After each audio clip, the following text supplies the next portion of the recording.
Gas cylinder కోసం రోజుల తరబడి వెయిట్ చేస్తున్నా, బుక్ చేసుకున్నా రావటం లేదా? అయితే దేశం మొత్తం దీనికి ఒక ఆల్టర్నేటివ్ వెతికింది. అదేంటో తెలుసుకోవాలా? జస్ట్ 48 గంటల్లోనే మొత్తం సోషల్ మీడియాలో దీని బుకింగ్స్ వెనుక పడ్డాయి. ఇంతకీ ఏంటది? వాటి డిమాండ్ పెరగటంతో బ్లాక్ మార్కెట్లో జరుగుతున్న దందా ఏంటో తెలుసా? గ్యాస్ కష్టాల నుంచి అలాగే బ్లాక్ దందా నుంచి బయటపడాలి అంటే ఏం చేయాలి? ఈ వీడియోని కంప్లీట్ గా చూడండి, మీకు పూర్తి డీటెయిల్స్ ఇచ్చేస్తా.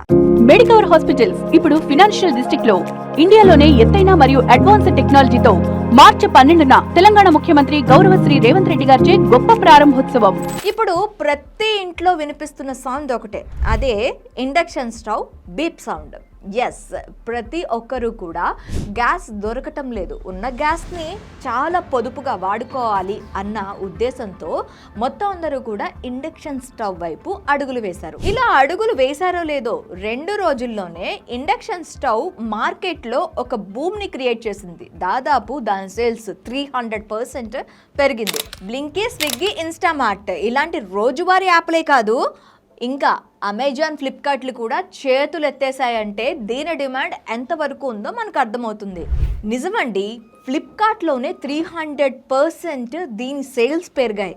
ఇప్పుడు ఏ యాప్ ఓపెన్ చేసినా కూడా ఇండక్షన్ స్టవ్ కింద సోల్డ్ అవుట్ లేదంటే అవుట్ ఆఫ్ స్టాక్ అని మాత్రమే కనిపిస్తోంది. బయట షాపుల్లో కూడా స్టాక్ అయిపోవడంతో ఇప్పుడు ఉన్న స్టాక్కి ఎక్స్ట్రా రేట్స్ పెట్టి అమ్మేస్తున్నారు. దీంతో అటు గ్యాస్ రాక ఇటు ఇండక్షన్ స్టవ్ దొరక్క సామాన్యులైతే సతకిలా పడుతున్నారు. ఇంకా ఇండక్షన్ స్టవ్ బాగానే ఉంది కానీ కరెంటు బిల్లు సంగతి ఏంటి అని కొంతమంది తలలు ఇప్పటి నుంచే పట్టుకోవడం స్టార్ట్ చేశారు.